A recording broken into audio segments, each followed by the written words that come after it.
Halo, Assalamualaikum.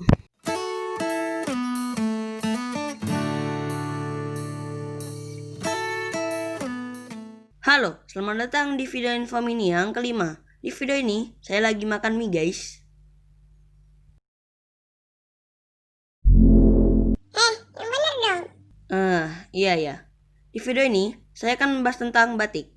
Batik adalah kain bergambar yang pembuatannya secara khusus dengan menuliskan atau menyerapkan malam pada kain itu. Bukan yang itu. Yang zat itu loh. Yang kayak gini nih. Gimana? Lalu, pengolahannya diproses dengan cara tertentu yang memiliki khas tersendiri. Batik telah ditetapkan oleh UNESCO sebagai warisan kemanusiaan untuk budaya lisan dan non-bendawi.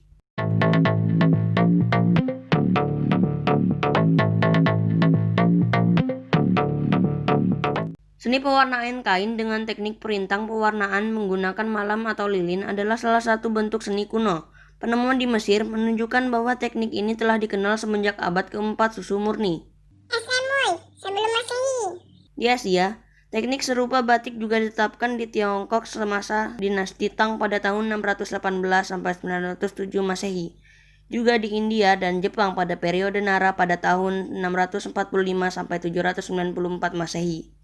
Di Afrika, teknik seperti batik dikenal oleh suku Yoruba di Nigeria, juga suku Soninke dan Wolof di Senegal. Di Indonesia, batik dipercaya sudah ada semenjak masa Majapahit dan menjadi populer akhir abad ke-18 atau awal abad ke-19.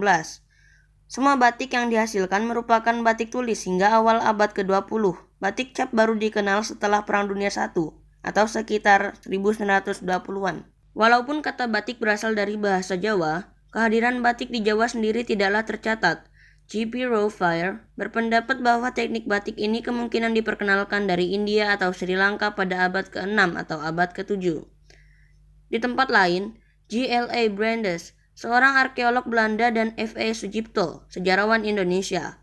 Mereka percaya bahwa tradisi batik asli dari daerah-daerah seperti Toraja, Halmahera, Flores, dan Papua. Wilayah-wilayah tersebut tidak dipengaruhi oleh Hinduisme, tetapi diketahui memiliki tradisi kuno membuat batik. G.P. Rowfire juga melaporkan bahwa pola geringsing sudah dikenal sejak abad ke-12 di Berdiri. Ia menyimpulkan bahwa pola geringsing hanya bisa dibentuk menggunakan alat canting. Loh, bukan cantik. Legenda dalam literatur Melayu abad ke-17, Sulalatu Salatin menceritakan Laksamana Hang Nadim yang diperintahkan oleh Sultan Mahmud untuk berlayar ke India. Pas sampai India malah joget. Ya jangan dong, kita ikuti alur cerita aja. Jadi, Laksamana Hang Nadim disuruh oleh Sultan ke India dengan cara berlayar agar mendapatkan 140 lembar kain serasa dengan pola 40 jenis bunga untuk setiap lembarnya. Karena tidak mampu memenuhi perintah tersebut, ia pun membuat sendiri kain-kain itu. Namun sayangnya, kapalnya karam saat perjalanan pulang dan hanya mampu membawa 4 lembar dan membuat sang sultan kecewa. Dalam karya sastra Eropa, teknik batik pertama kali diceritakan dalam buku History of Java yang diterbitkan pada tahun 1817 dan dikarang oleh Sir Thomas Stamford Raffles. Dia pernah menjadi gubernur Inggris di Jawa pada masa Napoleon menduduki Belanda. Pada tahun 1873, seorang saudagar Belanda yang bernama Van Rijkevoorzel memberi selembar batik yang ia peroleh saat berkunjung ke Indonesia, ke Museum Etnik di Rotterdam, dan pada awal abad ke-19 lah batik mulai mencapai masa emasnya, ketika dipamerkan di Exposition Universal di Paris saat tahun 1900. Batik Indonesia memukau publik dan seniman. Semenjak industrialisasi dan globalisasi yang memperkenalkan teknik otomatisasi, disitulah batik jenis baru muncul yang dikenal sebagai batik cap dan batik cetak. Sementara, batik tradisional yang diproduksi dengan teknik tulisan tangan yang menggunakan cantik dan malam disebut batik tulis.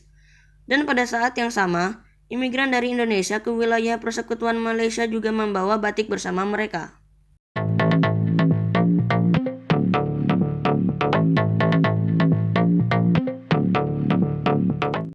Sekarang, kita akan membahas batik-batik populer yang ada di Indonesia. Langsung saja, yang pertama adalah batik Pekalongan. Menurut yang saya baca dari kumparan.com, batik Pekalongan adalah salah satu jenis batik yang paling banyak digunakan di Indonesia. Yang kedua adalah batik Sogan. Sok ganteng. Bukan dong. Nama batik Sogan biasa digunakan untuk menggambarkan batik yang berasal dari Keraton Yogyakarta dan Solo. Warnanya cenderung gelap dengan gradiasi warna coklat tua kehitaman dan kuning keemasan. Yang ketiga adalah batik Parang. Nggak munculin gambar parang nih. Enggak ah, lagi males. Batik Parang adalah batik dari tanah Jawa yang memiliki ciri khas berupa motif diagonal. Yang keempat adalah batik Kaung. Batik Kaung merupakan batik larangan yang hanya boleh digunakan oleh kalangan tertentu.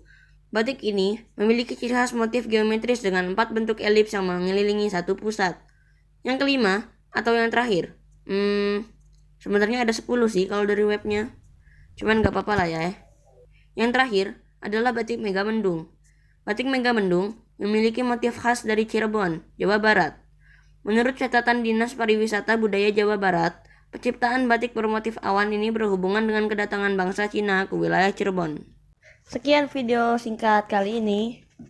Terima kasih telah menonton dan dadah.